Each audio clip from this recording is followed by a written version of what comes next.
Ladies, why men take commitment so seriously, and how to encourage a man into a long-term relationship or marriage with you. Come on, let's get into it. Part 1 of 4. First of all, when it comes to making a commitment to a woman, there's a phrase out there called commitment phobe. I hate that term, commitment phobe. Why? Because it attempts to label every man who either, number 1, takes his time, or 2, refuses to date or marry any woman, or 3, loves his freedom, who doesn't, or 4, for whatever reason, he decides, whether it's personal, financial, not good enough, she's a crazy chick, etc. He's then labeled a coward, a chicken, weakling, less of a man, wimp, wuss, fraidy cat, etc. The list goes on. When really, a good 50 to 60% of those men have good reason why they don't or won't date or marry a certain type of woman. Or most modern, strong, independent, I don't need a man type of woman. I've already discussed the reasons why men don't or won't date or marry certain kinds of women. So then, if there's truth out there that not every woman is attracted to every man, and men have the right to refuse such offers to date or marry, what about the remaining 40 to 50% of men who just might be a tad gun-shy at pulling the dating or marriage trigger? Let's not be too hard on them, per se. Like anything that involves commitment, all the right elements have to be in place.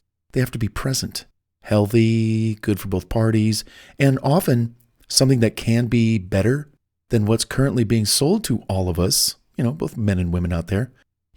What is that? Well, let's examine. Such a deep subject. Psychologically speaking, we as a society have been under assault for decades. What has the attack been about? Family and all things that lead up to it. That is, dating's been under assault. Rules of healthy male-female engagement before having sex and getting married, unclear gender roles from back in the day, etc. So, as a result of this socially engineered confusion, men today don't know which way to go with women, per se. Do I or do I not open her door or pull her chair out or help her with her coat? Gosh, I don't know. If I do, maybe I'm going to get my head bit off. So, what is the result of this assault and pressured confusion on sex and the genders today? What are we men supposed to do as the rules keep changing? These are some of the myths. Number 1, there's no rush to get married. Stay single. Have fun and enjoy your life. You're a sexual being, so have sex with as many people and genders as you like. Avoid commitment. This message is going out to women. Don't start a family. Just consume, consume, consume. Buy, buy, buy. All the pleasure that you can handle until it's too late and you're disease-ridden. Face the music of life later when you're older. That's a message going out to women. Delay getting into a committed relationship. Live your life. And I see so many singles from 21 to 31 just not even in a relationship. They're just single. And these are women.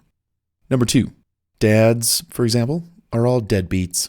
Children are better off when raised by the village, and single moms on state welfare. Okay, yeah, we know how that works out. Number 3, women, you should live more like men. Have sex indiscriminately like men. Don't marry. Pursue your career or a job for 10 years out of college. Don't think about getting married until you're 30 years old or more. Then maybe you'll find a guy who will marry you.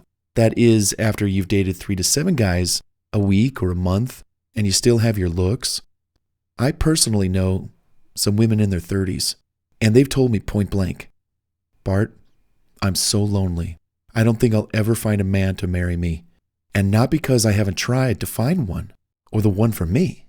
I just am confused, lost. In fact, I just heard of this woman, I think she's in her 40s, and she's had an extremely successful career making money in the salon business, hair stylist, beautician, cosmetologist, etc.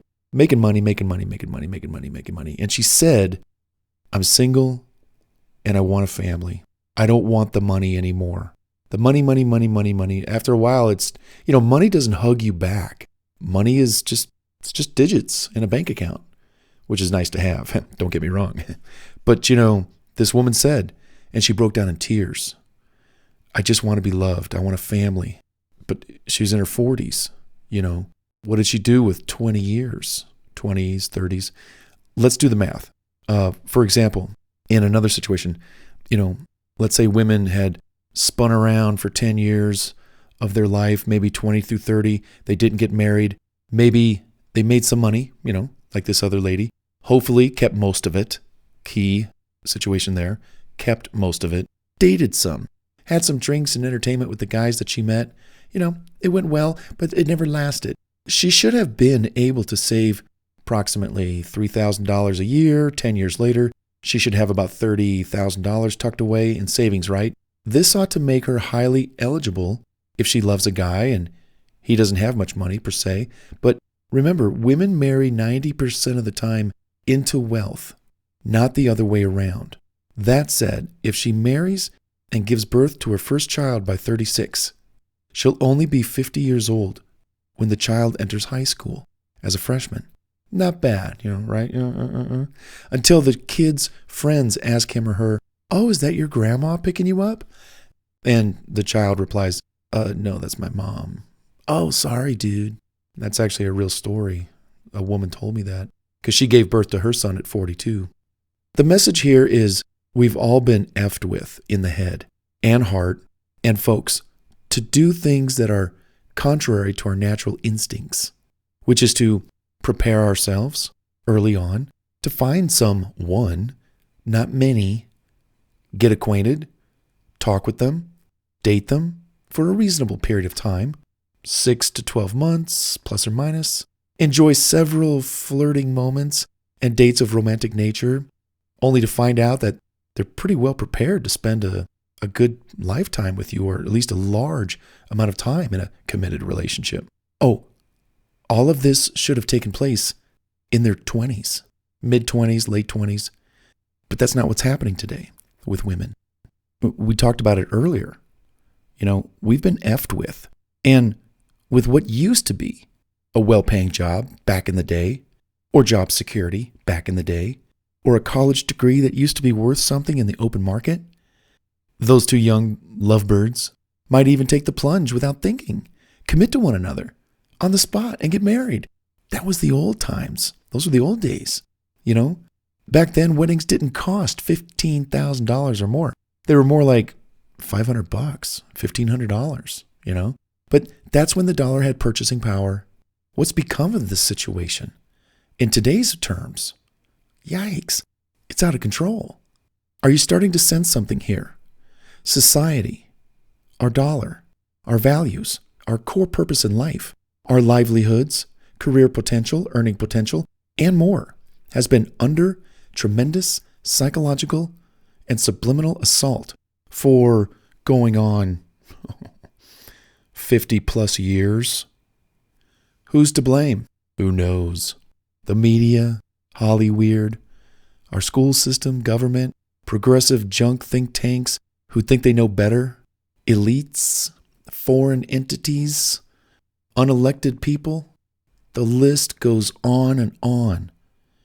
With jobs leaving our country, high unemployment, low wages, high illegal immigration competing for jobs within the U.S., AI and robots taking over jobs, cost of living on the rise, food, shelter, utilities. It's hard to make any kind of solid commitment when you are finding it hard to survive and push back on socially promoted abnormal behaviors. There's so much stimulation in the world today with 50,000 movies and TV channels and entertainment and millions of videos, the internet, movies on streaming, on demand, porn in our faces, high definition, real-to-life games, and all these dang gadgets, tablets and phones and social media, texting, WhatsApping, Tango, and more to entertain us for more hours than we have in our entire lifetimes, tied up with all the wrong influences. Sheesh.